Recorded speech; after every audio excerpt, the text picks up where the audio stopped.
Hello, my name is Mar, and welcome back to my channel. We are finally on the third book in the Burn for Burn trilogy, so yay! Congrats to us. If you haven't already watched my previous videos, go back and watch them. Otherwise, you're probably not going to understand what's happening in this book. You do you. I don't care what you decide to do with your free time. So if you want to watch this video without any context of what happens, go ahead. We are on the third book in the Burn for Burn trilogy called Ashes to Ashes.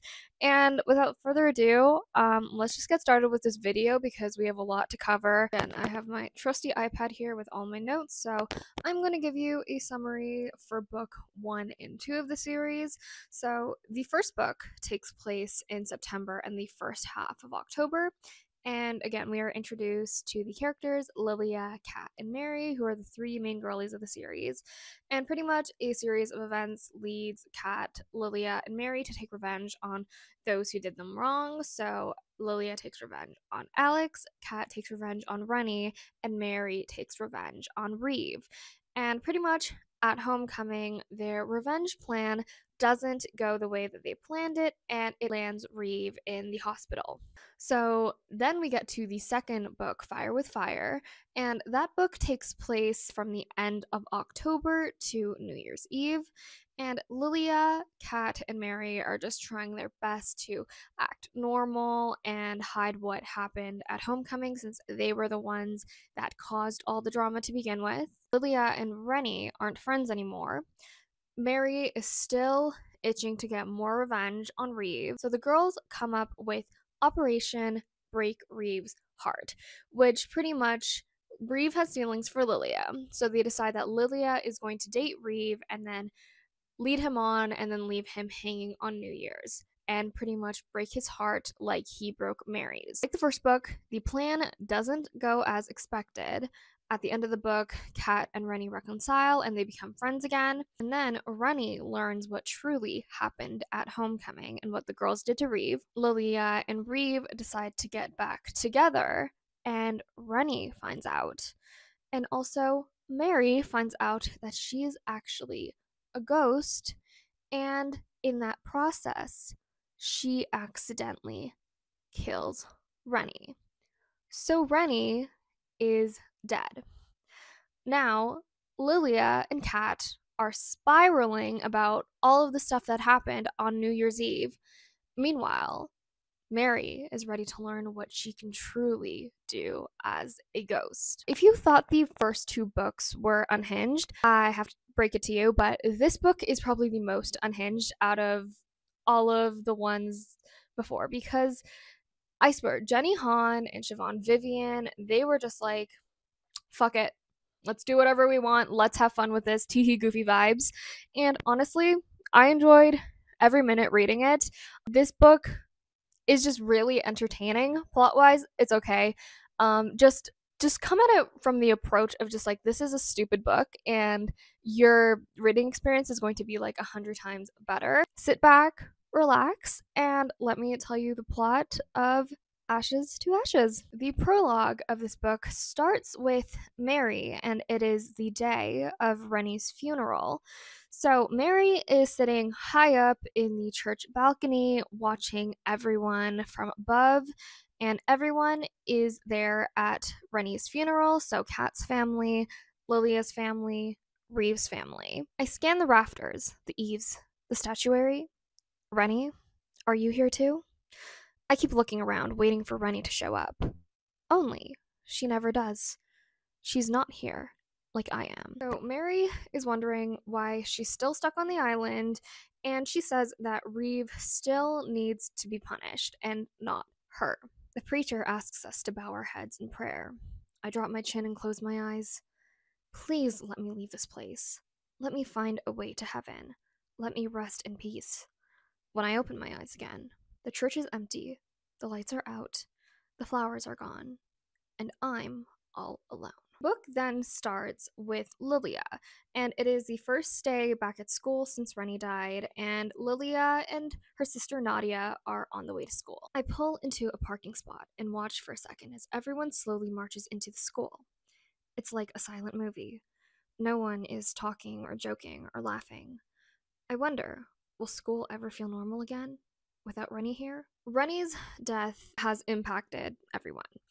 Lilia also feels guilty because she and Rennie didn't end on good terms, and she's also worried about Mary and wonders how she's going to tell Mary about her and Reeve. At school, Lilia sees Ashlyn and Alex in the hallway, and neither of them look good. And Alex says to Lilia, I keep expecting to see Rennie. It feels really empty here without her. It's like nobody knows what to do anymore without her here to tell us. That's exactly how it feels. Exactly. And it's such a relief that someone gets it. Kat is at school, and she is caught trying to skip class during the third period, and Kat is taking Rennie's death really hard because, remember, at the end of the second book, the two reconciled and they became friends only for Rennie to die. She's been smoking 2 packs of cigarettes a day.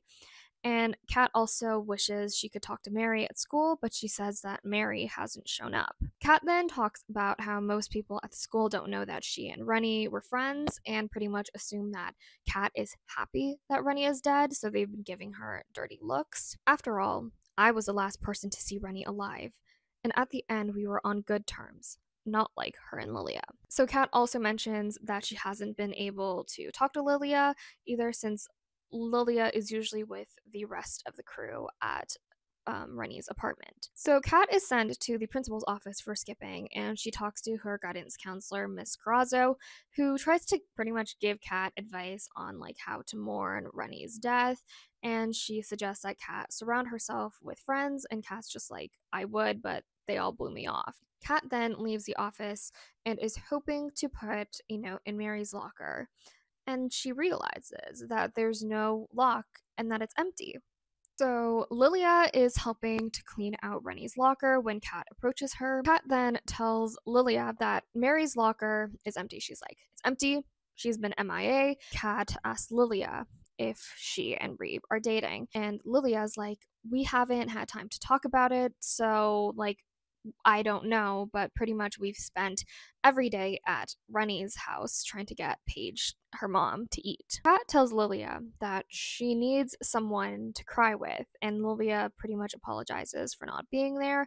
And so the girls then decide to go to Mary's house to check up on her. So the girls arrive at Mary's house and they ring the doorbell, but no one answers. And they decide to look through the window and they notice how messy the house is. And they're like, did a tornado blow through here? Like, why is it this messy?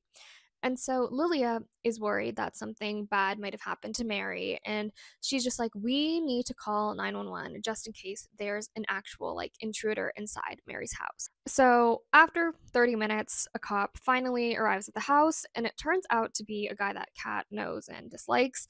And the girls tell him that like Mary is missing, and the cop just like doesn't believe them. And it's mostly because he distrusts Kat. So they're like, just check up on the house. After some convincing, he obliges. So he opens the door, and the girls just run into the house, and the cop gets mad at him, and he's just like, this is unlawful trespassing. But the girls are like, shut up, and they go upstairs to Mary's room to find it empty. So the girls are like, okay, that's weird. And so they leave the house, and pretty much both of them assume that Mary left and she just didn't get a chance to say goodbye to either Kat or Lilia.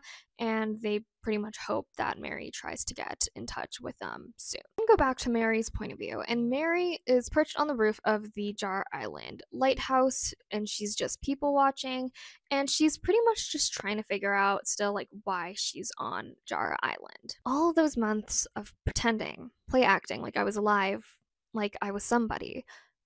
Only I didn't know it was pretend. I thought it was real. It felt real.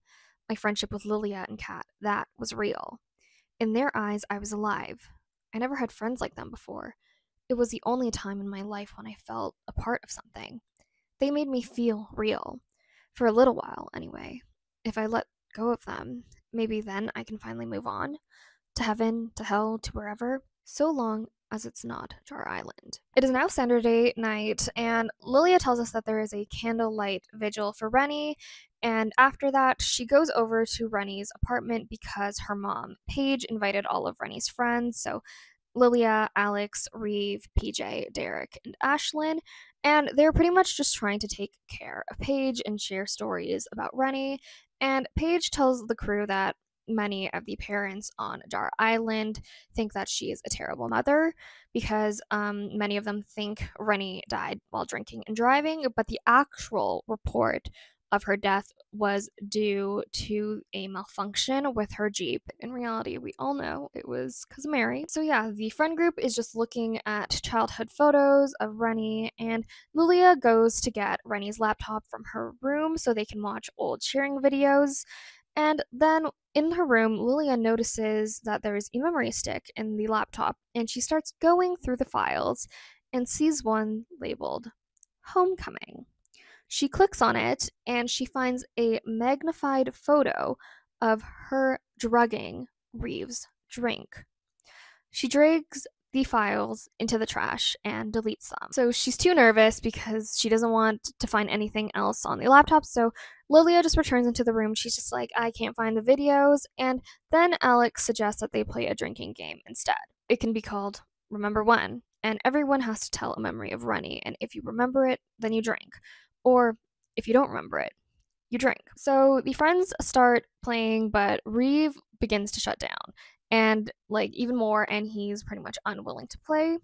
So after everyone has either left or passed out in the apartment, Lilia walks out of Paige's room and she finds Reeve cleaning up the apartment. She's about to say something to him, but then Alex walks into the room. Lilia quickly leaves into the hallway and she can hear them talking, and Alex tells Reeve that he's mad at him for going after Lilia, but he's there for him if he wants to talk about Rennie. Alex then leaves the apartment and Lilia goes back into the room and accidentally startles Reeve, and they start cleaning up the apartment together in silence, and Lilia realizes that Reeve is crying. I go completely still. For a few moments, I'm not sure what to do for him. Then I realize I do know. I don't look at him when I say, just go, I'll finish up here. Reeve takes a ragged breath. Then he gets his coat, says, bye, Cho, and leaves. When he's gone, I burst into tears. So it is Monday morning, and Kat cannot stop thinking about Mary. So she decides to go to Miss Carrazzo's office because she wants to talk to the guidance counselor, but she isn't there. So Kat waits for a bit and then gets impatient, and she decides to go through the school records on Miss Carrazzo's computer to see if she can find anything about Mary. So she types Mary's name in on the computer, but no searches come up. And then Kat hears Miss Carrazzo come back and jumps into the chair on the other side of her desk and just pretends that nothing happened. Kat then goes to the Preservation Society office because, remember, that's where she's still volunteering from the second book. And Kat is told that there's going to be a benefit happening, and Kat is pretty much in charge of double checking that all of the addresses for the invitations are correct. So she starts going through the list of invites, and she finds someone named Erica Zane. And there's no address beside her name or anything, only a phone number. So Kat then asks about her, and she's told that Erica shouldn't have been on the invite list to begin with. And Kat is like, well, damn, my only lead to Mary is a bust. Lilia then goes by Paige's after school and sees that Paige is packing up her apartment, and she pretty much tells Lilia to go through Rennie's room and see if there's anything she would like to keep as a memento, and she also asks Lilia to stay for dinner. So Lilia enters the kitchen and she sees Reeve and he's ordering takeout for Paige, and after he's done, he and Lilia have this really awkward conversation with each other because they still don't know what they are to each other. And so when the takeout comes, Paige leaves the apartment to go grab the food from the delivery man, and Reeve tells Lilia that he got into a prep school in Delaware. And Lilia is excited for him and they hug, but neither of them want to let go of each other, so they hug for a really long time. They then hear the door close and they finally let go of each other. And they see Paige, and it turns out Paige saw the two hugging, and she starts to put two and two together. Reeve and Lilia just try to act casual, but Paige just stares at Lilia. And Paige tells Lilia that she isn't hungry anymore and that Lilia can go and shouldn't bother coming back to the apartment tomorrow. My stomach knots. Paige, Please, this isn't what you think. You don't owe me an explanation. There's the slightest emphasis on the word me, and I know who she's thinking of, and it makes me want to die. Kat is at home with her brother, and she starts bringing up her worries about Mary to him, and Pat tells her, he's like, I thought Mary was a little weird because Pat met Mary on Halloween, and Kat just defends Mary. Kat then gets a call from Alex, and she's just like, why is he calling me? Like, we haven't spoken since Rennie's New Year's Eve party. Alex tells Kat that he got an audition for the music program at USC because that was his whole plot in the second book. And he's like, thanks for convincing me to apply. And he's like, he pretty much starts asking her about Oberlin, but Kat hasn't heard anything back from the college, and she doesn't want her brother to know that her application got pushed into the general pool, so she just says she'll talk to him at school the next day.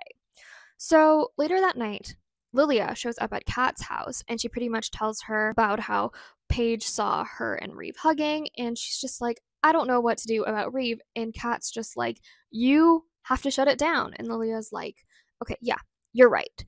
And so Lilia now feels bad because Paige hates her, and Kat's just like, okay, well, like, don't take it personally. She just loves to stir up shit. That's where Rennie got it from. Lilia gives Kat a childhood photo of them and Rennie that she grabbed from the apartment. We are now in Mary's point of view, and Mary wakes up and she is back in her house in Jar Island, and she walks into Aunt Bet's room and starts going through the book she left. And Mary wonders if something in there might help her understand her powers, and the book says, some spirits are prone to unrest.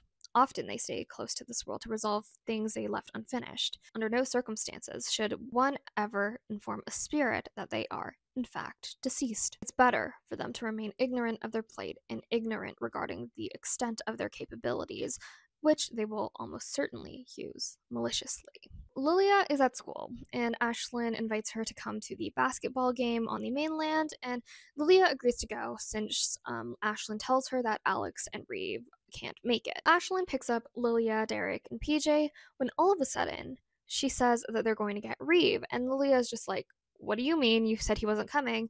And Ashlyn's like, well, he must have changed his mind about coming.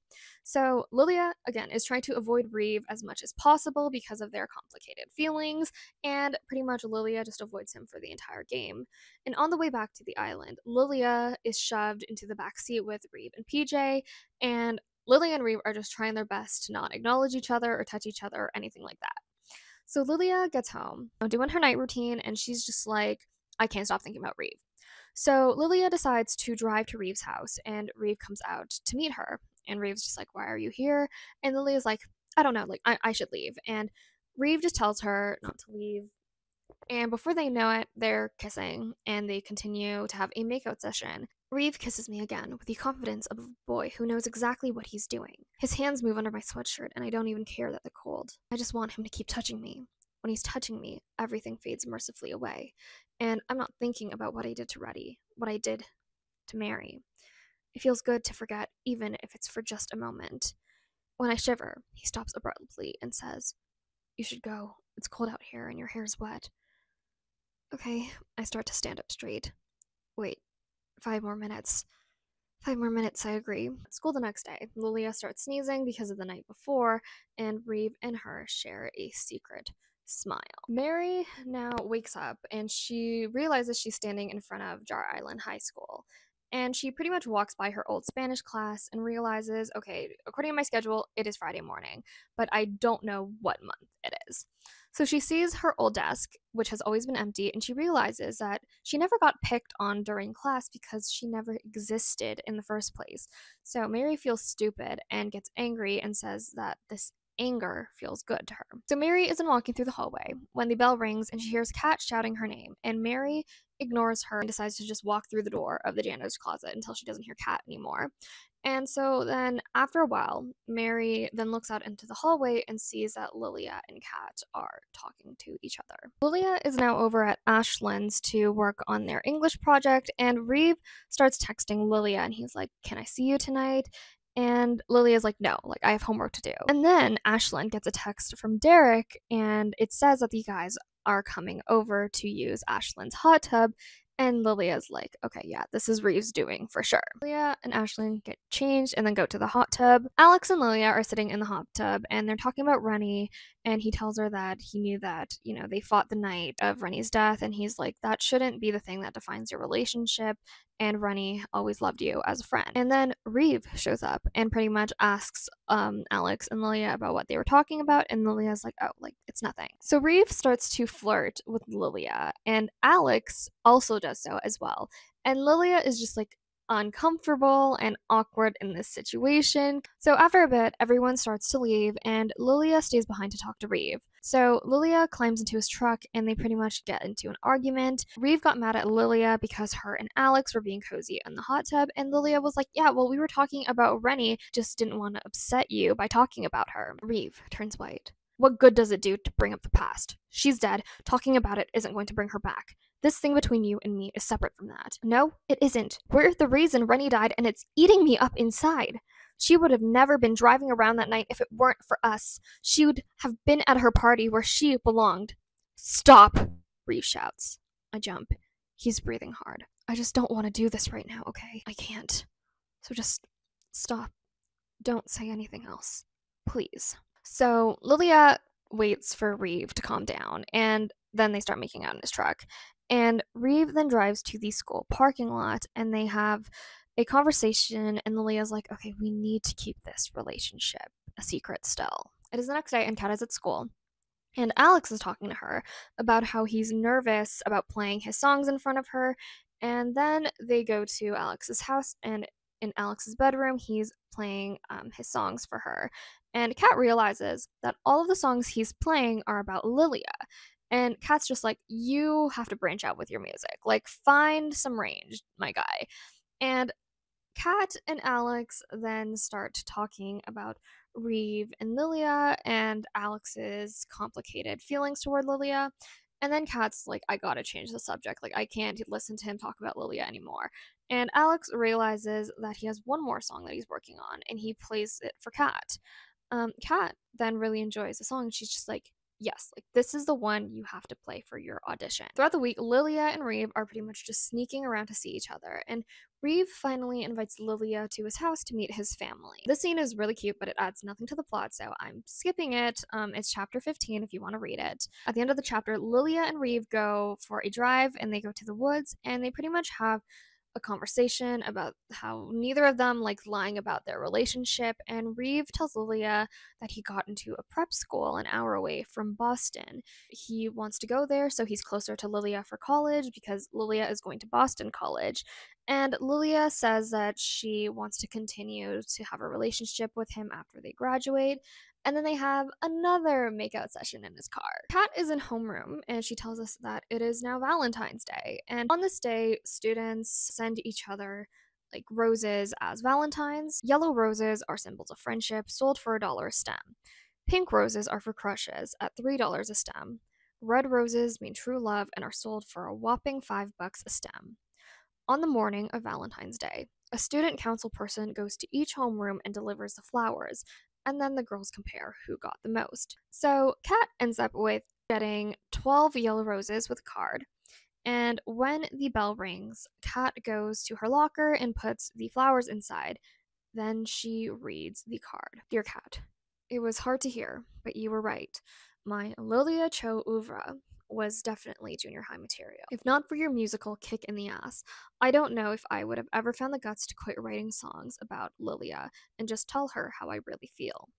Here's to having no regrets. Rock on, your friend, Alex. Kat is then like, oh shit. Lilia is now in homeroom, and she tells us that she received 50 red roses with a card, and the card says, I've wanted to say this for a long time, only I didn't have the guts. But life is too short, so here it goes. I'm in love with you, Lilia. Always have been, always will be. Alex. Lilia is like, oh shit, no you're not, because Lilia is dating Reeve, and when the bell rings, she stuffs her roses into her locker, and so it is now lunchtime, and Lilia is sitting next to Alex at the lunch table, and he asks her, like, if she read his card, and she's just like, we should talk later. And Ashlyn starts asking Lilia about who bought her the roses, but everyone knows it's Alex. So someone then comes up to the lunch table and hands Lilia a red rose, and they're just like, oh, sorry, like, I forgot to give it to you this morning. Everyone's looking at me now. Slowly, I open the little red envelope. The card says, first time I bought a rose for anyone other than my mom. Congratulations, Cho. Lilia's just like, oh, like, it's from my dad. And Ashlyn's like, yeah, right. And she grabs the card and reads it. The smile on her face fades as she reads. She puts two and two together immediately, her eyes moving from Reeve to me and back again. Is this a joke? Beside me, Alex has gone rigid in his seat. He looks from Reeve to me. So you guys are together? I'm such a coward, I can't even answer him.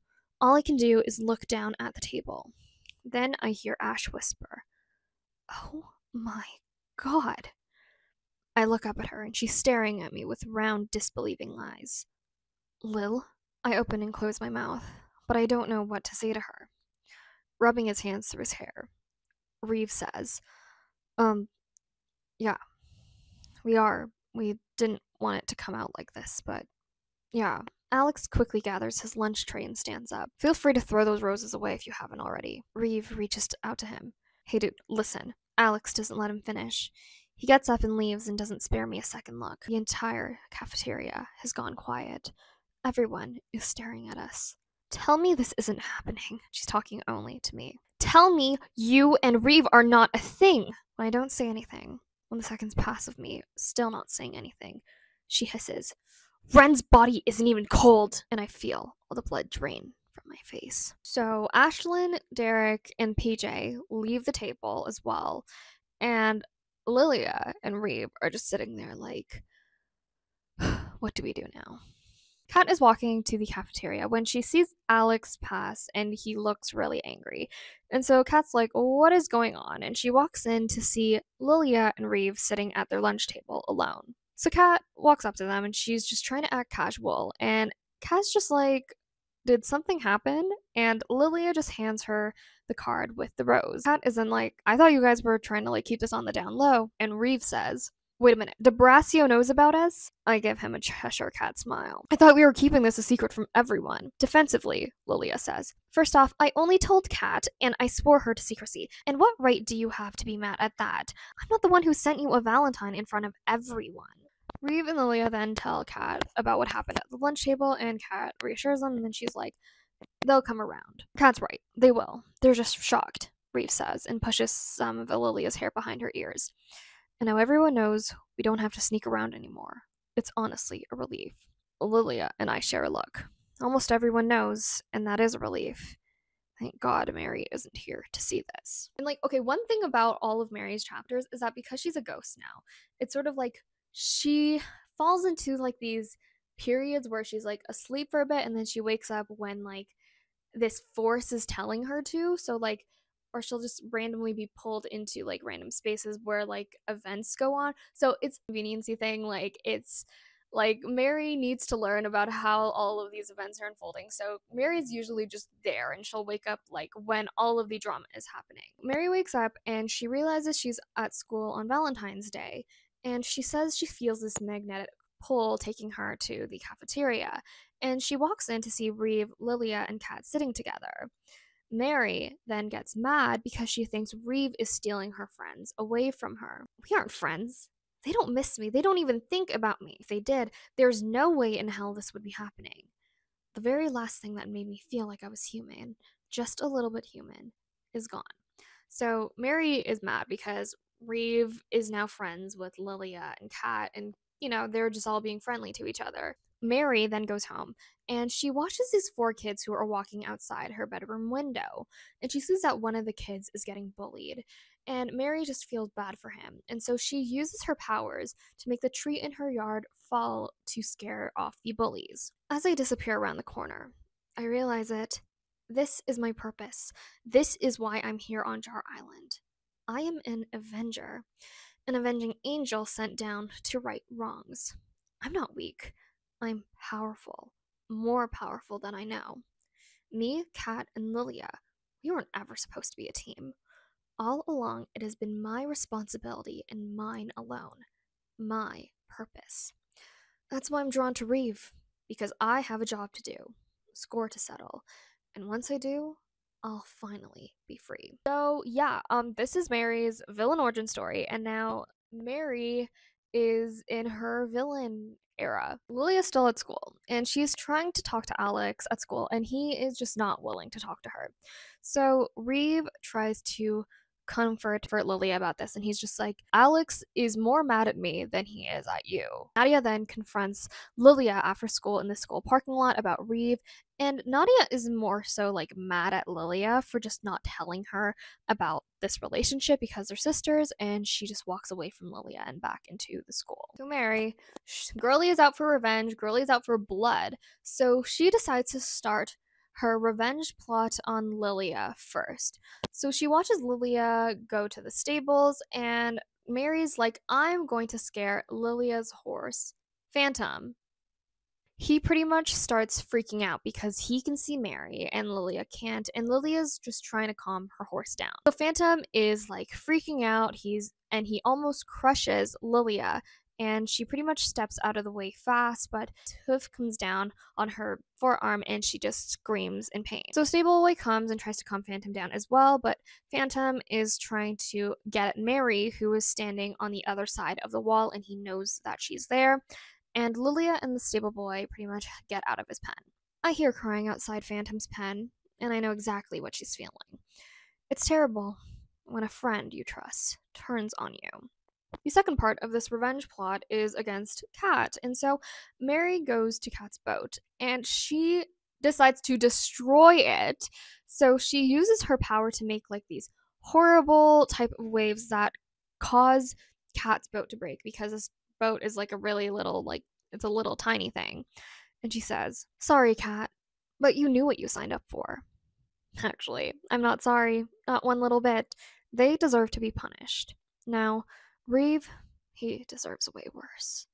He deserves to die. We are in Lilia's point of view, and it is the Monday morning, and Lilia is picked up by Reeve, and he drives her to school since her arm is still hers, and they walk into the school holding hands, and Reeve walks her to class, and pretty much he just doesn't leave Lilia alone the entire day. So Kat is at school, and she's thinking about her boat, and she's just like, it is very suspicious about how my boat was the only one that was destroyed at the docks, considering those waves were pretty rough. So Kat then goes to the assembly at school, and she sees Lilia and sits with her. And Lilia is just like, everyone is still mad at me and Reeve. They talk about Alex, and Kat's just like, well, you need to talk to Alex again if you really want to still have a friendship with him. And she says, as soon as I see Reeve making his way across the auditorium to us, I stand up. Later, Lil. I love Lil, and I do have her back, but I also can't help but think she and Reeve are just a bad idea. Mary is now in Reeve's bedroom, and she's watching Reeve at his desk, and he's not doing homework, but he's staring at a photo of him and Rennie that's from freshman year. And he sighs, picks up the frame, and puts it on the top drawer of his dresser and walks out of his room.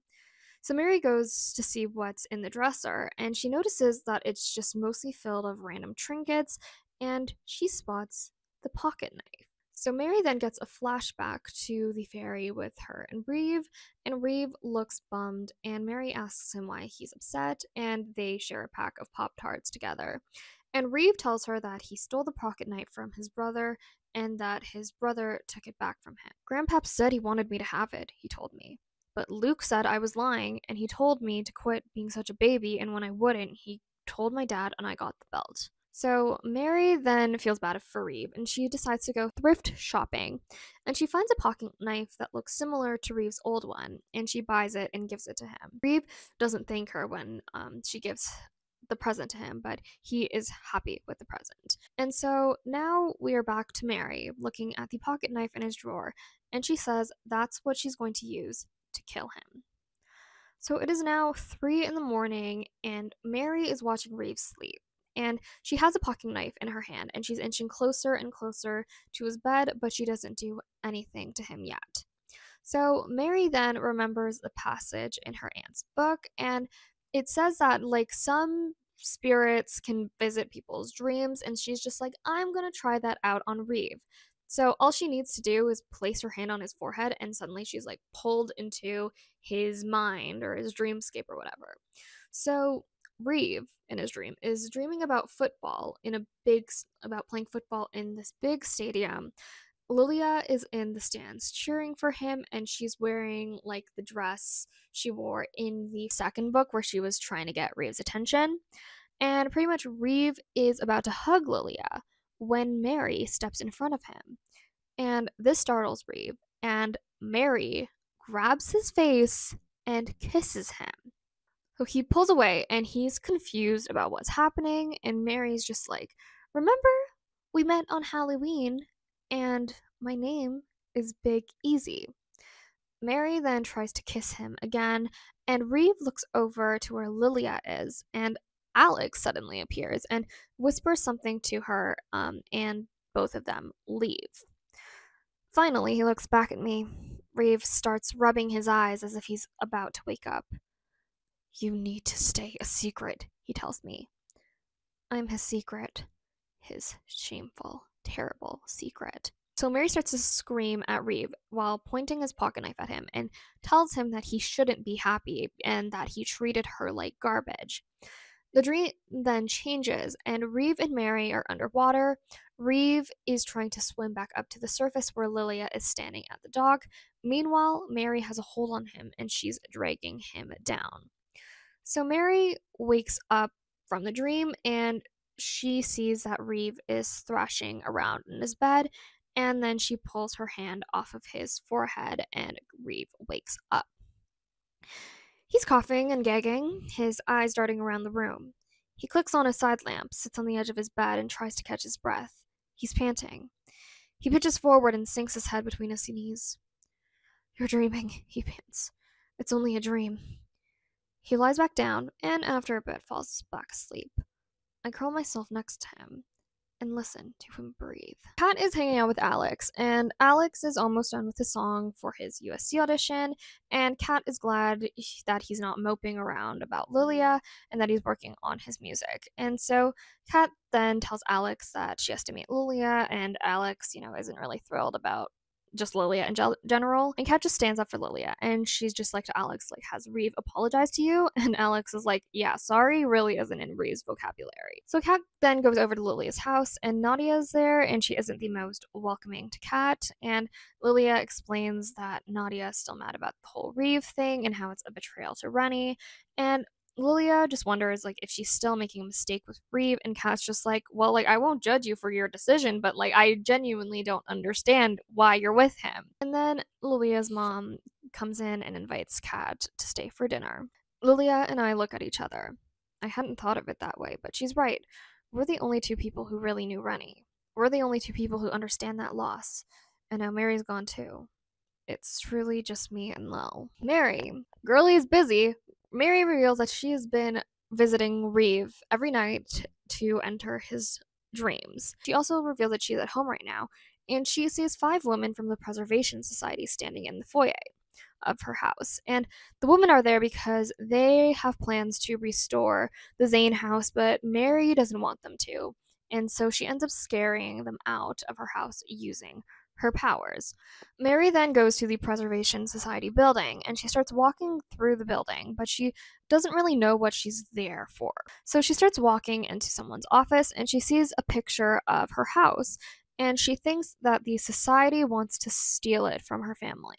Mary then sees a seating chart for the fundraiser benefit the society is having and notices that Alex and Lilia are supposed to attend.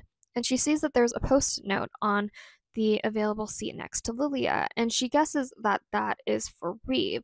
And she takes the post-it note off and says that Reeve shouldn't be at the benefit. She continues to go through the office and spots a letter in the envelope, and she opens it and sees that it's Kat's recommendation letter for Oberlin. Ah, yes, I get it. It makes me extra mad knowing that she's helped the place that basically stole our family's house. I pick the letter up between 2 fingers, blink, and the whole thing goes up in flames. So Lilia is getting ready to go to a party with Reeve when all of a sudden sees the ticket for the Preservation Society gala on her dresser, and she's like, okay, I should go to this because I really need to talk to Alex and I know he'll be here. So she cancels on Reeve and she's just like, I don't feel well, but instead she's actually getting ready to go to the gala. So Lilia goes to the gala, and her family is sitting with the Lynn family, and Alex still doesn't want to talk to Lilia, but their parents make them go dance with each other. When they dance, Alex says, Reeve's going to hurt you. That's the kind of guy he is, but maybe you know that already. I want you to know one thing. When he breaks your heart, I won't be there waiting. I'm done. And then the song is over, and Alex lets go of me and walks away. So Lilia leaves the gala early, and she goes back home only to see that Reeve is standing in her driveway, and Reeve's just like, why are you dressed up? And he realizes that she lied to him. Lilia tells him that she went to the benefit to talk to Alex, and Reeve gets jealous because Alex, and Lilia tells Reeve that she only wants to be with him. Reeve's face clears, and he grabs me and hugs me tight. Reeve is the one I'm with, and if this is really going to work with us, I need to set these feelings for Alex aside for good. I have to let him go because he's already let go of me. Goodbye, Lindy. Kat and Lilia are out for ice cream together, and Lilia reveals to Kat that she actually invited Reeve to hang out with them. She invited Reeve to prove to Kat that he isn't so bad. So Reeve arrives, and it's a bit awkward at first, but then they all have fun together, and Kat and Reeve pretty much just tell Lilia about the childhood memories they had together because their families were friends when they were younger. I'm still not Reeve's biggest fan, but even I have to admit he adores her, and as her friend, that's all I really give a shit about, so as long as he keeps treating her the way he does, Reeve and I are good. Lilia is on the prom committee, and she's pretty much taken over Rennie's job since Rennie was the head of the committee.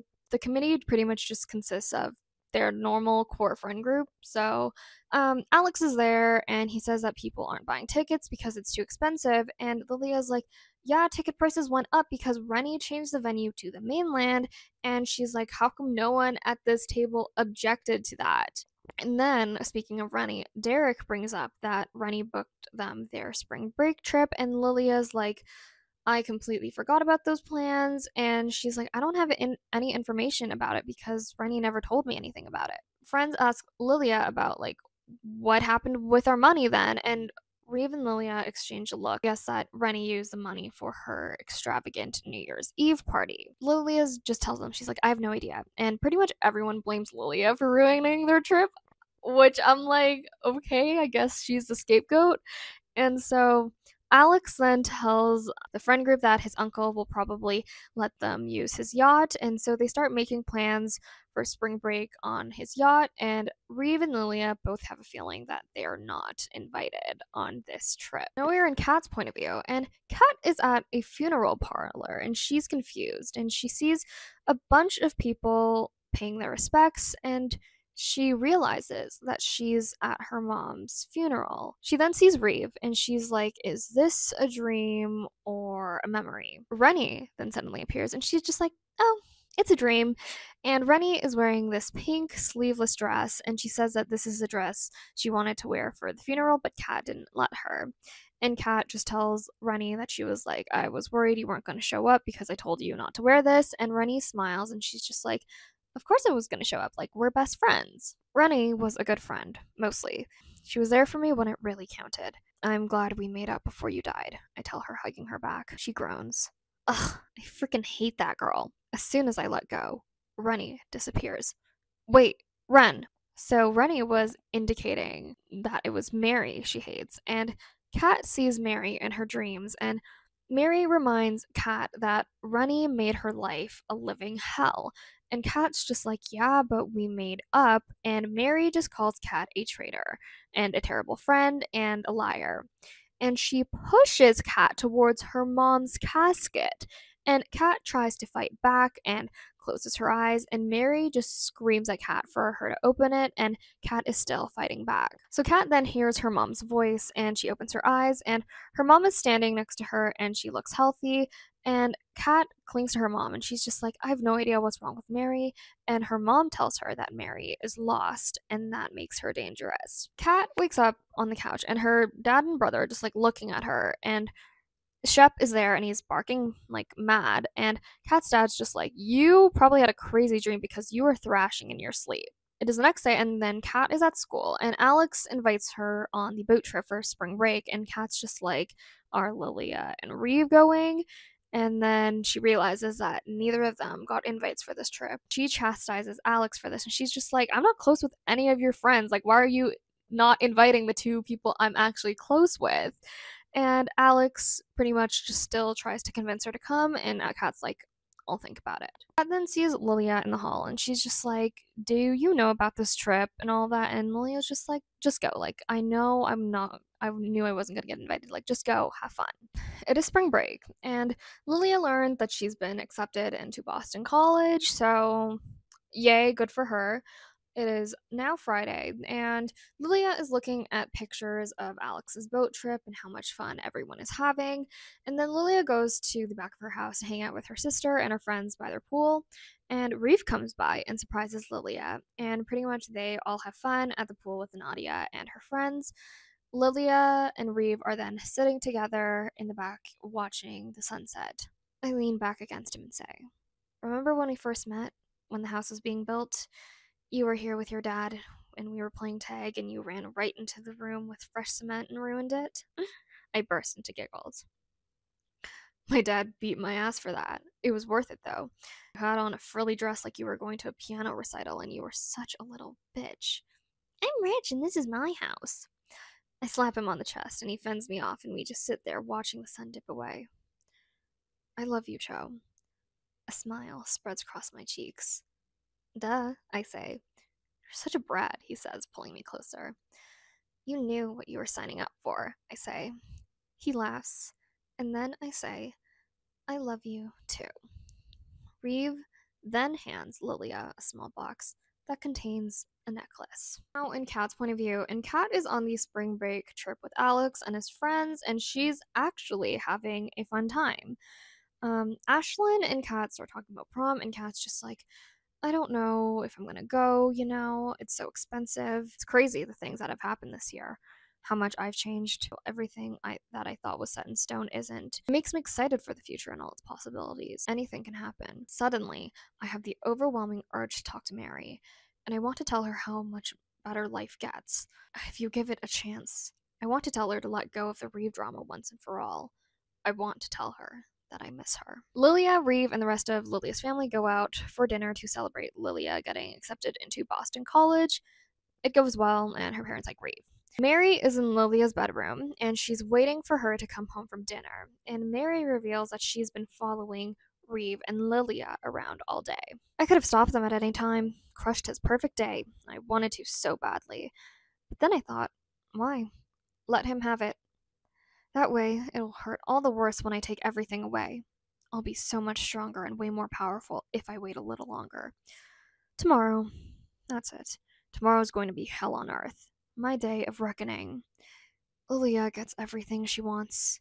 The boy, the college acceptance letter. She has a dream life. But not tonight.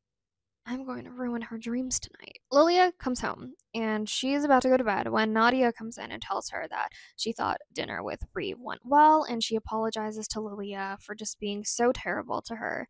And the girls fall asleep in Lilia's bed, and Mary places her hand on Lilia's forehead. So Lilia is dreaming about the day at the pool, and she's trying to relive it all over again, and Mary plans to make sure that doesn't happen. So instead of Reeve carrying Lilia into the pool like he did before, Reeve jumps into the pool by himself, only for Mary to start holding his head underwater. Lilia then starts to beg Mary to stop, and Mary tells her that she's been a crappy friend and that Lilia broke her pact. Mary then tells Lilia that the next day, Reeve is going to die, and to remember that Mary is the one that killed him. Lilia wakes up, and she immediately calls Reeve, and she's like, please come over. And Reeve's just like, okay, I will after I work out my legs at the school pool. And Lilia is worried about Reeve, and Reeve's like, okay, like, don't worry, I'll be fine. And Lilia then decides to get dressed for the pool to surprise Reeve, since remember, in the second book, they used to practice swimming together. Mary's chapter starts off with a quote, and it says, most ghosts are motivated by a deep psychological issue, about which they tend to be single-minded and obsessive. Be warned that if a ghost makes him or herself known to you and does not solicit your help, he or she likely means to do you harm. To become visible, a ghost must vibrate at the specific life frequency of intended witness. So Mary is watching Reeve at the pool, and she is sitting on the diving board, and she's waiting for Reeve to swim by her. When Reeve comes up for air, Mary shows herself to him, and she jumps into the water, and she starts to squeeze him and pull him down into the pool while he's trying to fight her, but like Mary is too strong. So he starts to run out of energy, and Mary is almost done killing him. Mary then sees a white flash and starts seeing Reeve's life literally flash before his eyes. His mother's face, brothers throwing him up to the sky, a hug from an old woman, a dog snarling and snapping at his hand, running and sliding on wet cement, his dad drunk swinging his fists, baseball home run, hiding under a bed, walking into the Montessori lunchroom, a flash of me soaking wet on the ferry, bawling my eyes out, Reeve running home sobbing, at the ferry the next day looking for me, our teacher breaking the news, Reeve vomiting in the boys' bathroom, Reeve inconsolable, my pocket knife in his hands, opening the blade, staring at it, at the Jar Island lighthouse, climbing his way up to the peak, screaming he's sorry into the wind, staring over the edge, a park ranger grabbing him, pulling him down. The show slows along with Reeve's heartbeat. He's dying in my arms. Almost done, I tell myself, because it's stinging me like fire to hold on. Keep going. It's almost over. The last image, brighter than bright. Lilia Cho. I can't bear it. I can't bear it for another second. I drop him. So Mary goes back home, and she's crying, and she says that she couldn't bring herself to kill Reeve because she's forgotten, like, how to feel, just emotions in general, and she realizes she can't kill him because she loves Reeve too much. But he still has to pay for what he did, otherwise I'll never be free. But if not me... And then I remember. Reeve was the one who tormented me into doing the unthinkable. Taking my own life. He's got to be the one to do it. There's no other way. Lilia gets to the school pool, and she finds Reeve's body floating in the center of the pool. She jumps in, and she can get him to the edge of the pool, and Reeve just starts to cough and wheeze, and Lilia tries to help him out of the pool. And Lilia just starts crying, and both of them are shaken about what happened. They decide to leave the pool, and they go into Reeve's truck, and Lilia's like, I don't feel safe to go home, and she's like, take me to one of your dad's rentals. So Lilia and Reeve hold hands in the car until they get to the rental, and Lilia has a feeling that Mary is behind what happened to Reeve, and she's like, I keep expecting to see Mary, like, to show up, like, when we're on the road, but she just doesn't. And Reeve tells Lilia to dry off, and he starts a fire for them. Lilia and Reeve start to make out, and Lilia pretty much tells him that he wants to go all the way with him. He's like, are you sure? Like, I will wait as long as you want. I look right into his eyes. With my eyes, I tell him how much I trust him, how I'm glad that it's him. Yes, I want you to be the first, my real first. He rests his cheek on my chest and closes his eyes. I know what he's doing. He's listening. I know what he's doing. He's listening to my heartbeat. I want to be with you forever, Lilia. So, yes, they do the dirty. Then after they're done, Reeve drives Lilia home and drops her off. Lilia runs upstairs to find her room completely trashed, and she sees Mary sitting in the middle of it all. So Lilia is trembling, and she's like, why did you do this? And Mary confesses to Lilia that she's a ghost, and that Reeve was the one who killed her, and that Lilia fell in love with a murderer. And so Lilia's just like, get out like I am dreaming. Mary then tells Lilia that her gravestone is at the center of the cemetery and asks Lilia if she ever touched Mary before. And Lilia realizes, like, she's like, I've never touched her before. And so Reeve starts to call Lilia, and Mary just reminds Lilia of the pact they made. And Lilia is like crying, and she's like, Mary, I'm so sorry. And Mary says, so here's what you're going to do. You're going to tell him it's over. You're going to tell him that you know what he did to me and that you could never love a person who would do something like that. You're going to say what you should have said in the first place, and Reeve will know it's because of me. So Lilia's like, she can't do that, and Mary's like, well, okay, if you don't, I'll kill Reeve. And Lilia's like, no, that can't happen. So she accepts Reeve's call, and she's sobbing, and she tells Reeve that she can't be with him anymore. She tells him that she knows about the Big Easy thing and that he bullied a girl to death. And Reeve thinks that it was Alex who told her, because apparently Alex knows what happened. And he tries to explain to her like his side, and Lilia's just like, no, like, we're over. The sex we had was just a goodbye to each other. And then Lilia hangs up, and she's just like, to Mary, she's like, you'll leave him alone now. And Mary says, but Lilia, I'll always be here. I'll always be watching. If you go back on your word again, Reeve's life is over, and his blood will be on your hands, not mine. Mary then disappears, and Lilia cleans up the mess in her room, and she just like can't stop thinking about what happened. And Lilia's like, if it weren't for Mary, her and Reeve wouldn't be together in the first place. She's like, maybe Reeve and I were just never meant to be. Mary then goes to Reeve's, and she goes to Reeve's bedroom and hears Reeve taking a shower. She hears this repeated thud, and she walks into the bathroom to see what's happening. And she can see Reeve punching the tiles of the shower until his fists become tender. He then sinks and begins to sob.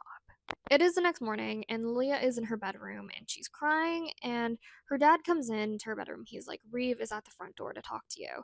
And Lilia looks out the window and sees his truck, but she's just like, Dad, like, we broke up. Tell Reeve to leave. So Reeve then tries to text Lilia, and Lilia just doesn't respond to him. Lilia then gets a text from Kat saying that she's back from the boat trip, and Lilia is just too upset to see Kat, and she decides to just avoid her for now. Kat is at school, and she's trying to find Lilia when all of a sudden Miss Carrazzo pulls Kat into her office, and she's just like, you need to check your Oberlin application. And when Kat does, it says on the website that her application is incomplete. And Kat's just like, why? And like, Kat is just confused, and her guidance counselor is like, they never received your letter of recommendation. Because remember, Mary destroyed it when she went to the Preservation Society. She's like, yo, you need to get it in by the end of the day today because they're making the final decisions soon. Lilia gets to school, and Reeve is waiting for her because he wants to talk to her. And Lilia just tells him, she's like, I don't want to talk about it. Like, please just leave me alone. And, they just both end up crying. So after the first period, Reeve tries to talk to Lilia again, and they're making a scene in the school hallway. Alex sees them, and he says to Reeve, he's like, let Lilia go. She's not into you anymore. And Reeve punches Alex because he thinks that Alex was the one who told Lilia about the Mary thing. And so Alex is bleeding, and Lilia's trying to help him and wipe off the blood, and she continuously starts to apologize to Alex, and then Reeve is taken to the principal's office. For this entire day, Mary has been watching Reeve, and she is talking about the fight he had at school, and she hears all of these rumors flying around about what caused the fight. Most people think either Reeve cheated on Lilia or that Lilia cheated on Reeve with Alex. And Mary's just like, oh, like, every guess is bad, but at least it's not as bad as the truth. So Mary then goes to the girls' bathroom and sees Ashlyn, and she's just like, Ashlyn and I are similar because we're both in love with men who won't love them back. And to give you some context, apparently Ashlyn and Derek are dating, but Derek makes moves on other girls. Ashlyn isn't around. So another quote from Aunt Beck's book: when an emotional connection is forged with a spirit, the apparition will reveal him or herself in his or her most vibrant state, one that is indistinguishable from the living. Mary then says, I close my eyes and concentrate really hard. I focus on Ash's insecurities until I can feel them inside myself.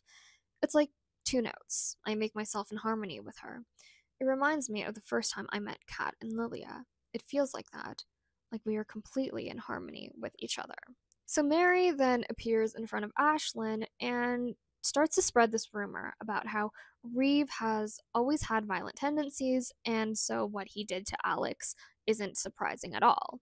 And she tells Ashlyn that Reeve bullied a girl so badly that she killed herself. And then I give her all the gory details. I tell her everything. Ash shakes her head a few times, but I know she believes me. I can feel it. Ashlyn sprints out of the bathroom and, again, spreads the rumor. Wildfire. Mary then goes to Reeve's house, and Reeve is icing his hand, and he's getting a lecture from his mom about what he did, and she reveals that Reeve got suspended for 3 days and that he could possibly lose his acceptance to the prep school that he's supposed to attend next year if they found out about this. And then Reeve's dad comes home, and he starts to complain about Reeve, and he opens a beer can, and both Reeve and his mom look up at the sound because remember, his dad is an abusive alcoholic, and Reeve's mom just tells him not to start anything with his dad. At that, Reeve pushes away from the table so hard the ice water bath sloshes onto the floor, and he stalks out. Mrs. Tabatsky grabs a towel and starts to cry. Things in the Tabatsky house are falling apart, but for me, it's all coming together. Kat goes to the Preservation Society to get her letter of recommendation, and as she's getting a new one printed, one of the staff hands her a stack of files and asks Kat if she can put them away, and Kat goes through the files and she notices a document for Greenbrier Sanitarium. In the light of current medical concerns, Erica Zane has been awarded by the state full authority to execute all decisions, financial and otherwise, for her sister, Elizabeth Bet Zane. Kat learns that Mary's house has been donated to the Jar Island Preservation Society, and Kat is confused as to why they would give it away for free because it's probably worth millions of dollars. And so she's about to steal the papers to show Lilia, but someone walks in and Kat pretends to store them away. Lilia goes to Alex's house to give him apology cupcakes for what happened at school today, and Alex accepts her apology and he's just like, so what actually happened between you and Reeve? And then he thinks better of it. And then Lilia drives home, but she really wants to drive to Reeve's house to check up on him. Lilia gets home and she sees that Kat is waiting for her. And Kat's just like, what happened? And Lilia's like, Reeve and I broke up, but she doesn't tell her that it was that Mary was the reason they did so. And so Kat assumes that Lilia got cheated on, and Lilia just tells Kat to let it go. And Lilia changes the subject and tries to get to Kat to talk about the boat trip, and Kat's like, yeah, it was fun. Kat then tells Lilia about what she found at the Preservation Society and says that Aunt Bet has been committed into a mental hospital, and Mary is back with her parents, and Lilia knows that isn't the case, but she doesn't tell Kat. Kat drives to Mary's house, and she sees that her house is in worse shape since she last saw it, and Kat sees that the Preservation Society has pretty much put all of Mary's family stuff in dumpsters, and she's like, I'm gonna go take a look. She finds Aunt Bet's books, and she takes a couple of them, including one titled The Sleeping Mind, The Power of Dreams and Semi-Consciousness. Mary is now following Reeve, and it is his first day back at school after his suspension, and pretty much nobody from school has contacted him while he was away, and when he gets to school, nobody wants to talk to him. He sees PJ and Derek, and he asks them if they can talk after school, and they're just to him, they're like, are what people saying is true? And Reeve's just like, what do you mean? And neither of them want to tell them what they heard. Reeve is then in homeroom, and he's writing a note to Lilia, and he puts it in his locker, but she doesn't read it. Reeve then goes home and drinks a 6-pack of beer. While Reeve is in the bathroom, Mary takes his pocket knife out of his drawer and rams a blade into his dresser. Reeve hears a noise and comes back and sees it and tries to get the pocket knife out. Mary then whispers in his ear as he's looking at the pocket knife, the sooner you do it, the sooner you'll be out of your misery. Because I'm not going to stop until you're gone, Reeve. That I promise you. At school, Kat shows up to the prom committee because she wants to give her suggestions for prom, and the group just starts to talk about Reeve, and they're just like, no one knows where he is, and they don't think he's going to show up to the meeting. They decide to get started with the meeting, and they realize that they have to change the venue for prom, and they don't want to do it at the school because that's boring, and Kat suggests that they have it in Alex's backyard because he's rich and it's so big they could set up a tent and all that stuff. So Alex agrees, and Kat just says like she can help take the lead for things and make sure everything goes smoothly. Then Kat leaves the meeting, and she sees that Lilia and Ashlyn are still not talking to each other. Lilia then gets a text from Kat saying that there's like an emergency prom committee meeting happening at Ashlyn's house. It drives over, she's like, we have so much to plan for prom still. And she gets there, she realizes she's the only one there. Ashlyn opens the door, and Lilia sees that she woke her up from her nap, and Lilia asks about the meeting, and Ashlyn's like, what meeting? And Lilia realizes that Kat lied to her. So the girls pretty much just start talking about Reeve, and Ashlyn's like, I don't blame you for breaking up with him over, like, the Mary thing. And so Lilia asks Ashlyn how she knew, and Ashlyn's like, oh, like some girl from yearbook told me, and she said that she went to the same school as Reeve. Lilia then realizes it must have been Mary who told her. Lilia then tells Ashlyn that her and Reeve should never have been together in the first place, and Ashlyn says, I don't know. I think what went down was a betrayal to Ren. Like, no matter what, it was effed up, what you guys did. But I think you and I both know that Reeve never saw her that way. They would never have ended up together. He's always had a thing for you, and Ren knew it. No, he hasn't. He hated me. Maybe so, but freshman year he told Derek that you were the hottest girl in our class and he wanted to hit it. You've always had a love-hate thing. I've been thinking about this a lot. I wonder if Rennie dying isn't finally what brought you guys together. What do you mean? Well, I don't know. I mean, you guys knew her best, so maybe it was just a natural thing for you to reach out to each other when she died. Maybe that's why it was so intense and crazy. The thought never occurred to me, because Reeve and I started having feelings for each other before Rennie died. But now I'm starting to wonder if things would have gotten so serious with us if Rennie hadn't died. We were both grieving for a friend, then everyone was shunning us, and all we had was each other. It was us against the world. I never knew Ash had such a perceptive side, but she's making sense. So the girls make amends with each other, and they decide to go get nachos. One thing about this book is that they are actually like throwing Reeve under the bus so many times. Like, this man, I don't know. Like, it gets to a point where it's like you kind of just start to feel bad for him. Like, obviously, like all of these characters in this book series are morally gray, but the stuff that happens to Reeve, it's sort of like insane and absolutely unhinged. And you can't feel like you can't feel anything but bad for the guy, but at the same time, Mary is being so unhinged, and I completely understand why she's being so unhinged. Honestly, supporting women's rights, but also supporting women's wrongs, and that is me with Mary. Like, yeah. Anyways, we're back in Mary's point of view. And Mary is watching Reeve, and he is in workshop class, and he's pretty much getting frustrated, and Mary is whispering things into his ear again, which is making him more angry. And because Reeve becomes careless with the machine and he cuts his finger, he's thrown out of class, and he pretty much runs to his truck and begins to cry. Mary is then in his dreams again. He's dreaming about apologizing to Alex, and then he sees Mary in his dream. I grab his hand, and we're at the top of the lighthouse. I'm not Mary. I'm Big Easy, and Reeve's a 7th grader. I'm perched on the cap, just a few feet above where Reeve is, on the catwalk surrounding the part of the tower that holds the bulb. I bring him here every night, and tell him there's nothing left to live for, that everything he loves is gone. I repeat it like a script, like a play I'm acting in. Eventually he'll hear me, and then he'll do what's right, what he should have done the first time when he came here.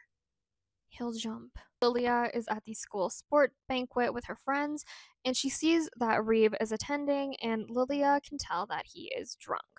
Reeve wins the award for MVP, but when he gets up on the stage, he just mutters, "This is bullshit." Later on in the night, drunk Reeve starts to talk to Lilia at this banquet, and Reeve is straight out jealous of Alex, and Lilia just doesn't want Reeve to get expelled for being drunk, so she tells Derek and PJ to get him out of there. Lilia feels guilty, and Alex says, "Don't do that. Don't blame yourself. This is a long time coming. Reeve's got demons, though. You can't do anything for him. He's got to face them himself." Kat is at home, and she sees that she got a letter from Oberlin, and Kat has gotten accepted, and she's ecstatic, but she can't say anything to her dad and brother because she already told them she got in. Kat then takes Shep on a walk in the woods, and she sees Reeve's truck parked in the clearing. She walks closer to his truck, and she sees Mary sitting in his truck watching him intently. And Shep starts to go insane because remember, this dog always goes insane when Mary's around. Mary then sees Kat, and right when Kat opens the door, she disappears. Kat startles Reeve, and she's just like, what the hell is going on? And Reeve tells her that he just wants to be alone, and Kat is confused because she's like, I just saw Mary sitting beside you. And Kat decides to climb into his truck, and she's like, Reeve, you gotta stop drinking. And Reeve's just like, my life is over. Alex ratted, like, me out, and Alex is obsessed with Lilia. And Kat's just like, what do you mean? Like, you cheated on Lilia. That's why you broke up. And Reeve's just like, I didn't do that. Like, Alex was the one who told everything about the girl I killed. And Kat's just like, the girl didn't die. And Reeve's just like, she did die, and it's my fault. I can barely breathe. What was the girl's name? Elizabeth Zane? He chokes on the words. I used to call her Big Easy. He looks at me and blinks a few times as his eyes fill with tears. Get it? Big Easy? Aren't I so fucking clever? Kat is spiraling, learning that Mary is dead, and she just starts piecing things together because one thing about Kat is she's that character that suddenly becomes an FBI detective. Kat then gets Reeve to switch seats with her, and she's just like, I need to use your truck, and she drives to the Greenbrier Sanitarium on the mainland. Alex and Lilia are setting up decorations for prom, and the committee decided to give Rennie the title of prom queen, and Lilia apologizes to Alex for not being a good friend, and she's just like, I led you on because I like the way you made me feel, and Alex pretty much accepts her apology, and Lilia and Alex decide to go to prom together as friends. So Kat drives to the sanitarium on the mainland, and Reeve is passed out in his truck with Shep, and Kat asks to see Aunt Bet, and she runs down the hallway to see her. So Kat finds Aunt Bet painting a picture of a lighthouse, and she accidentally startles her, but she asks her, she's like, can I ask you some questions about what happened to your niece? Her aunt's like, did Mary hurt anyone? And Kat's just like, I have no idea. And Aunt Bet says that Mary is there because she won't let Reeve go. Aunt Bet then asks Kat if she's seen Mary, and Kat says yes. You have to tell him. My sister made them think I was crazy. She doesn't believe me that Mary was back from the dead. She's making such a ruckus that everyone's turning to stare. So this confirms to Kat that Mary is really dead, and Reeve then appears in the sanitarium. Aunt Bet turns her head. It takes her a second for her to drop her hold on me and lunge at Reeve, snarling like a wild animal. Before she can get to him, a bunch of people restrain Aunt Bet. She's not making any sense. She's foaming at the mouth. And Reeve, he's as white as a ghost. Kat then drags Reeve out, and she drops him off at his house, and she decides to walk to the Jar Island Cemetery. She finds the Zane plot and sees Mary's gravestone. She takes a pic and tells Lilia that she'll be over in 10 minutes. Mary is in Reeve's room, and he passes out on his bed. I put my hand on his forehead, enter his dream. He's already at the lighthouse. He's there, ready to jump. I see that. Then I lift my hand, let him have a bad dream all on his own. And when he wakes up, that's when it will happen. I can feel it. So Lilia is actually at Alex's pool house and gets a text from Kat, and she's just like, oh, come over to Alex's instead. Lilia slips away from her friends, and she's just like, oh, I'm just going to the house to make some popcorn. And Kat arrives, and Lilia gets into her car. And Kat tells Lilia about how she saw Mary in Reeve's truck earlier, and that she knows that the secret about Mary is out. And Kat tells Lilia about what happened at the mental hospital between Aunt Bet and Reeve, and they realize that Mary is a ghost and they don't have much time to save Reeve. Kat shows Lilia what she found in the dumpster, and they start flipping through Aunt Bet's books, and they find her binding spells, and they think that they should bind Mary to the house. Their meeting ends when Alex arrives and knocks on Kat's car window, and he's just like, hey, Kat, come inside. And Kat's just like, I gotta run to the store to get some things, and Lily and I, we're hanging out tonight, so don't be late to that. Kat is trying to read the spell books and drive her car at the same time, and she pretty much goes to the health food store to grab the ingredients that she needs and drives home. So Kat quickly becomes a Wiccan in this book. Like, it's all of a sudden, like, She gets these spell books and she's suddenly like, I know exactly what we need to do, girl. Like, Lilia, we're good, we're ready. So, Kat puts a perimeter of chalk around her house and she drives to Reeve's house. And Kat tells Reeve's mom, she's just like, oh, I'm here to see Reeve. And so her mom lets her in. And Kat goes to Reeve's room and she opens his door to see him in his boxers with no shirt on. And so Kat surprises Reeve and he's just like, I literally saw you an hour ago. Leave me alone, Kat. So Kat manages to get Reeve to leave his room and she starts fortifying his room. And Reeve says, please don't burn your goth girl incense in here. It gives me a headache. It's not incense, it's sage. I'm clearing the negative energy, you ignorant ape. And with that, I run out the door. Hey, my mom just made you a snack.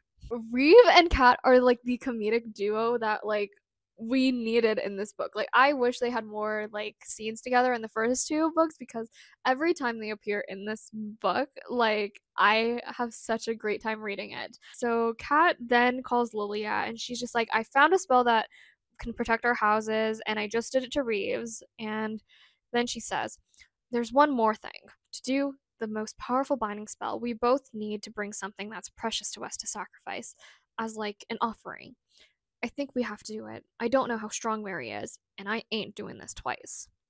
So Kat chooses to sacrifice her Oberlin acceptance letter, and Lilia is trying to find something else to sacrifice as well. So Lilia decides to sacrifice the necklace that Reeve gifted her, and Kat does the protection spell on Lilia's house, and they quickly go to Mary's.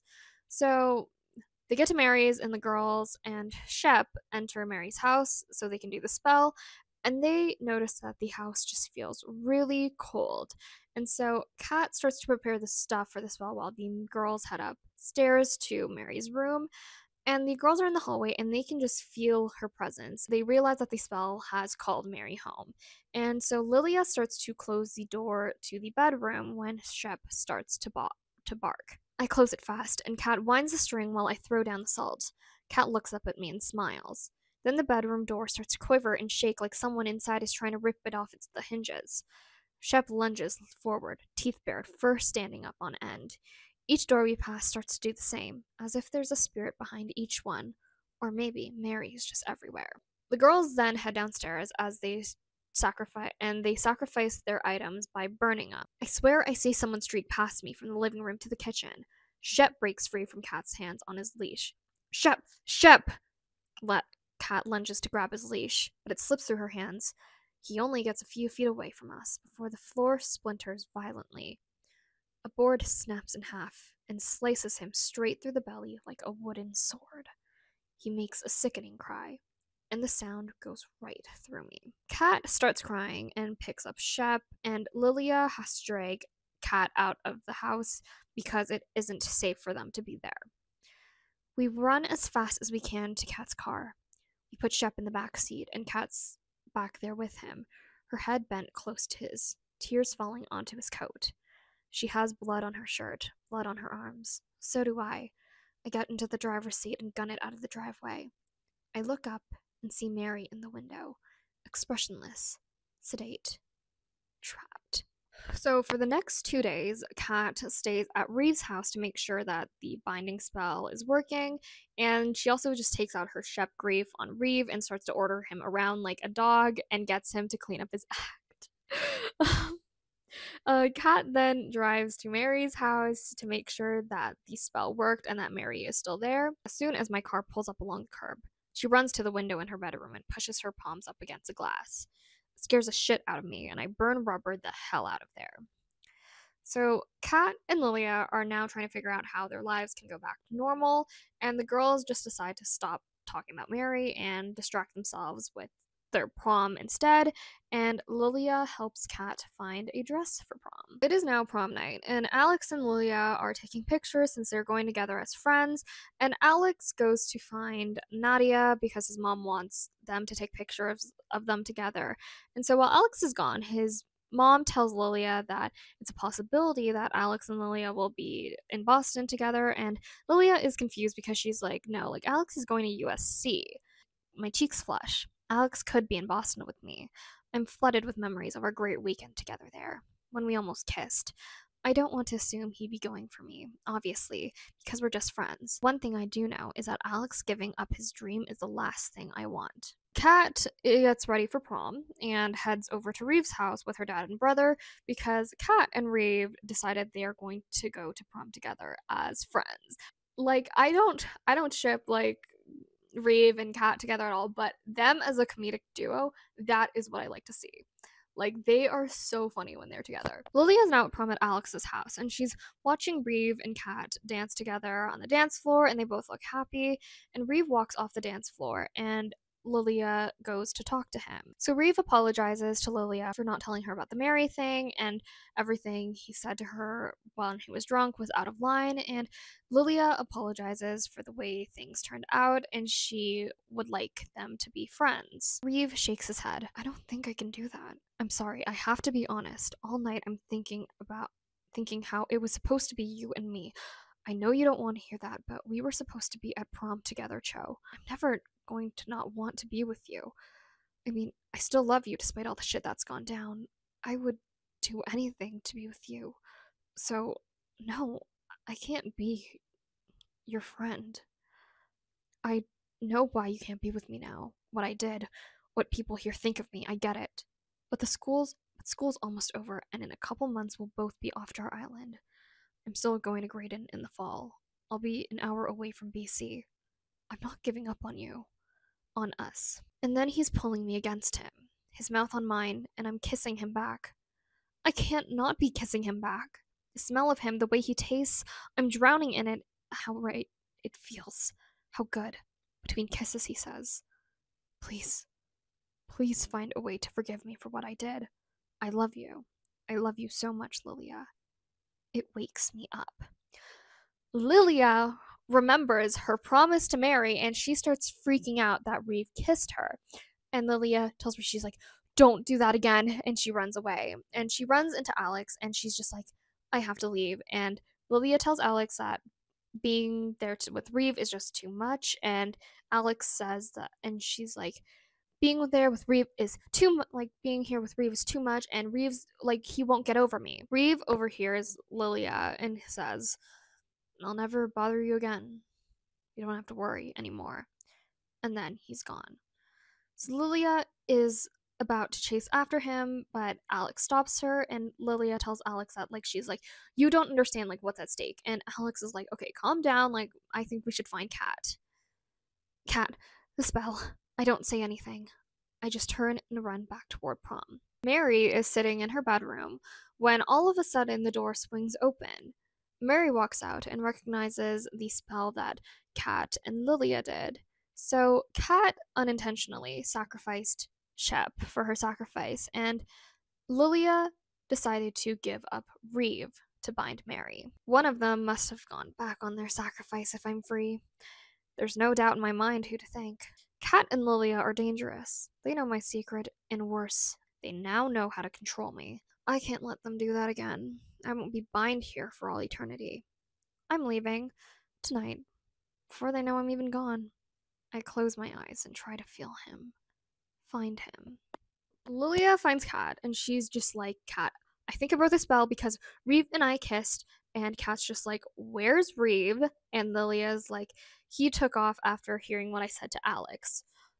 Calm down, Lil. I'll drive by her house and check that she's still there. You go find Reeve.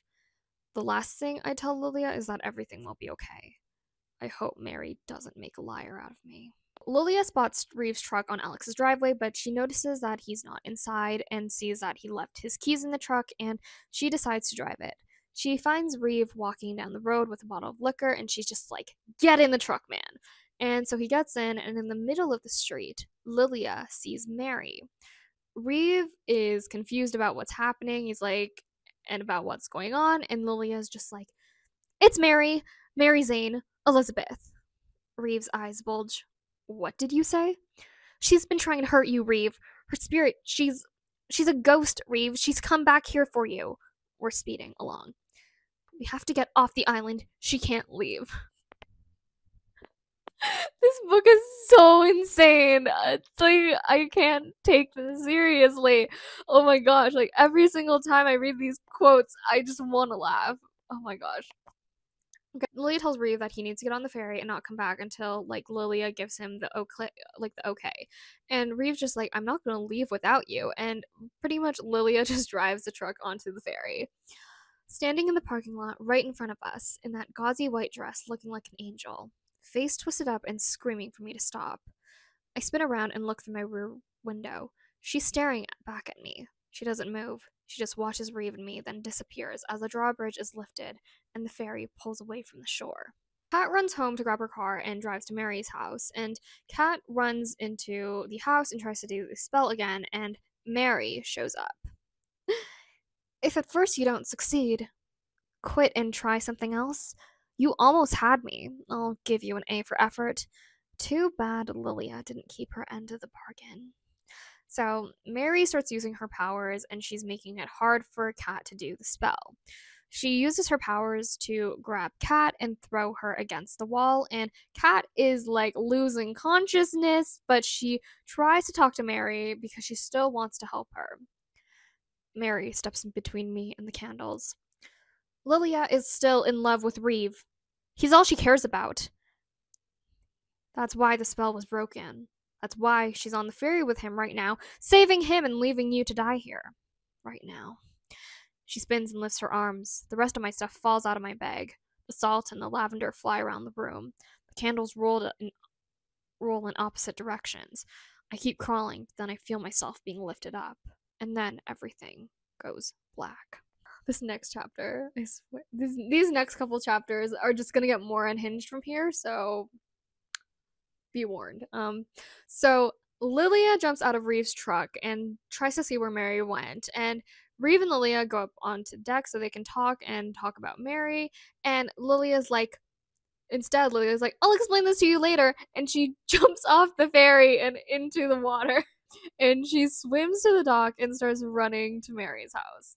So Lilia arrives at Mary's house and she runs up to Mary's bedroom, but the door won't open. And she hears footsteps coming up the stairs, and it turns out to be Reeve. And she's like, "What are you doing here?" And Reeve's just like, "I got them to turn the ferry around." And Reeve throws himself against the door. I'm just like, I can't believe Lilia decided to jump off the fucking ferry. And like, yeah, like in the time it took her to run to freaking Mary's house, like Reeve's there, like immediately. Okay. Cat's in a heap on the floor, cradling her arm, and Mary's standing over her, looking at us, at Reeve. "You're here," she says. In a wonder, he says, "It was you all along." Lilia and Kat are trying to do the spell, and Mary just starts to play with Reeve, and Reeve apologizes to Mary, and he's just like, "Don't hurt Kat and Lilia," and Mary doesn't want to hear it. "Shut up. You don't get to be the hero, do you understand me? That's not you. You're the bully. You're my bully. That's who you are to me. You're why I didn't want to live anymore." Reeve continues to apologize and starts to beg. "I already know you're sorry, but sorry doesn't change anything." I lift my hand and push Reeve so hard he does a backward somersault and cracks his head on the floor. Cracks it like an egg. Blood trickles down his forehead. "Sorry doesn't bring me back to life." Lilia tries to go to him, but Kat holds her back. Reeve looks up stunned and woozy, and it takes him a second to get his bearings. Once he does, he keeps going. He inches toward me on his knees. "Elizabeth, please." "Who is Elizabeth?" "I was never Elizabeth to you." "I'm Big Easy, remember?" "Say it." He shakes his head and begins to cry. "Say it!" I scream loudly, and the glass in the windows rattle. "Big Easy," he chokes out. Mary continues to attack Reeve. I feel myself begin to change.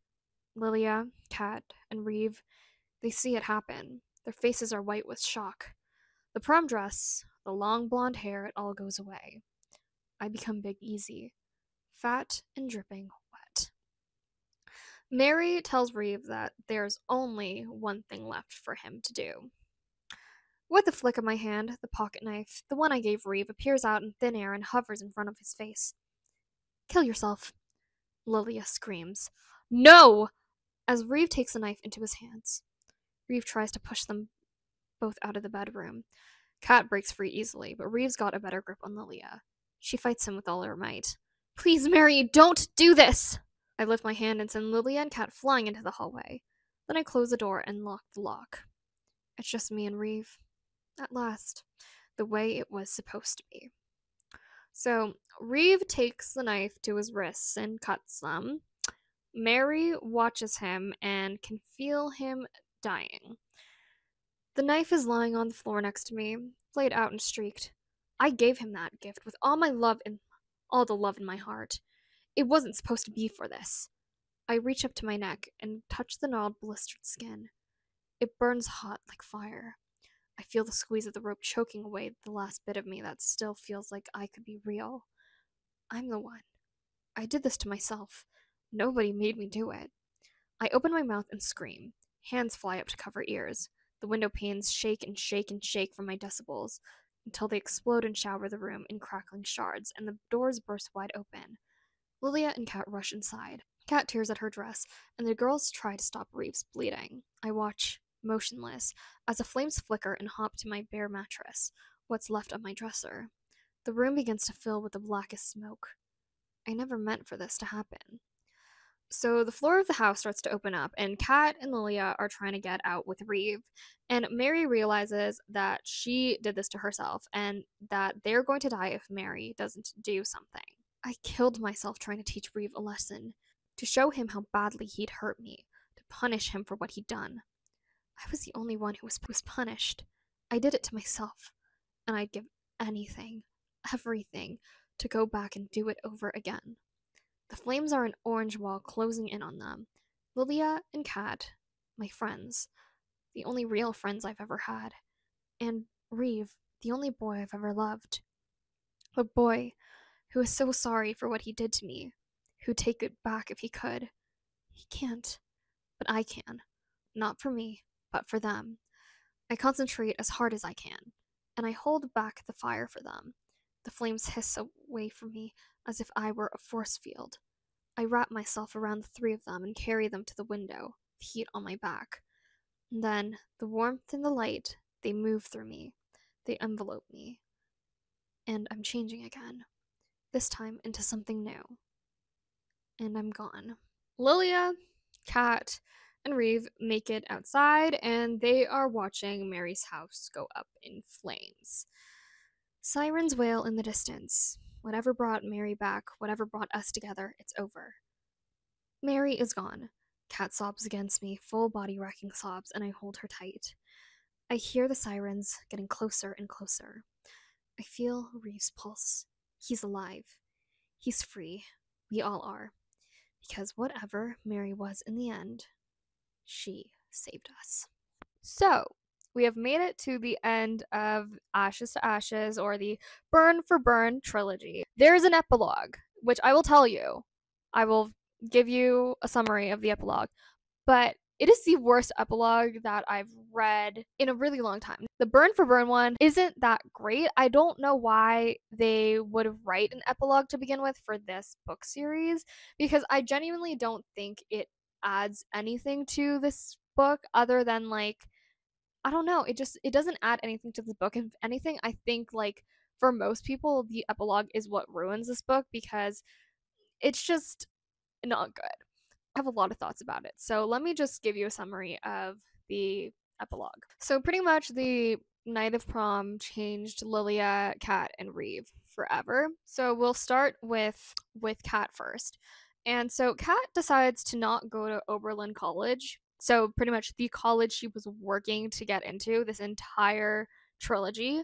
She decides to reapply to go to NYU instead, because New York is more of Kat's speed, which, like, I understand that, but why wouldn't you just do a whole plot line of Kat trying to get to NYU instead? Her dad dies of a heart attack after her college graduation. I don't know why that was necessary. Kat decides to move to Brooklyn with her brother Pat, and they sell their house on Jar Island. So they're not going back there anytime soon. Now we get on to Reeve. So Reeve needed 20 stitches after what happened with Mary, and pretty much everyone at school thought he tried to kill himself over Lilia, and he doesn't deny that. Him and Lilia pretty much don't stay in touch after graduation, so he moves to Connecticut after graduating to do summer sessions, and then he goes to play football in Florida, where he re injures himself.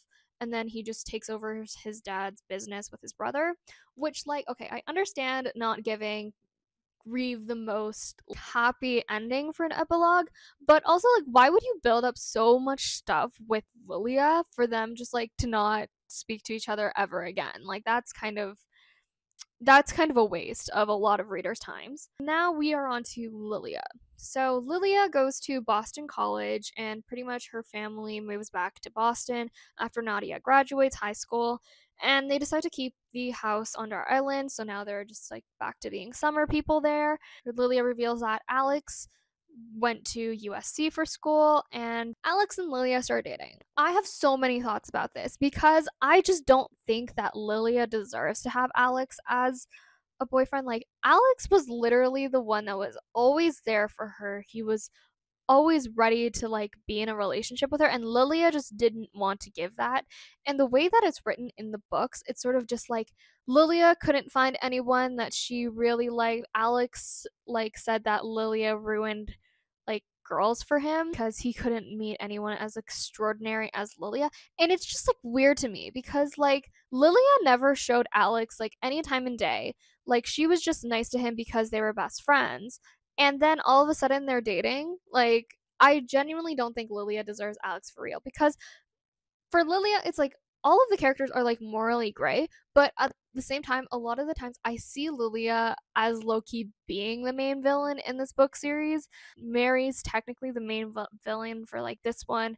Reeve's the main villain for the first one, and Rennie's the main villain for like the second one. Lilia's kind of a villain as well. Like, she is like an unintentional villain. Like, she makes all of these decisions that could have been avoided. So yeah, like, that's how the book series ends, with that epilogue. Maybe like you guys have different thoughts. Maybe you guys like this ending. I personally did not like it. I think the epilogue was just weird. I think I'm just more annoyed that Alex and Lilia get together, because I just don't think either of them are good for each other, and like I don't even know why they're still friends by the end of it, cuz like I don't know, like if I had any friend treat me like the way Lilia did, I would be on my Mary villain arc. So that is the end for the Burn for Burn trilogy recap. I'm so happy if you decided to stay till the end for this series. Maybe you're sick of this series already, but yeah, this is like probably the most unhinged book in the series, so I've had a lot of fun recapping this one, to be quite honest. Feel free to subscribe to my channel. Social links are down below. Check my other videos out. The next video, the next kind of explain the plot, books and diagrams video I'm making is going to be Icebreaker by Hannah Grace, which I'm very excited for. I have a lot of ideas for that one, so please stay tuned. Then I'm just gonna have some reading vlogs up. So I'm so excited to just start this YouTube journey, and I think it went off with a great appetizer, which is the Burn for Burn trilogy. And I'm excited to make more content and, grow this channel, and see you guys in my next video. Bye.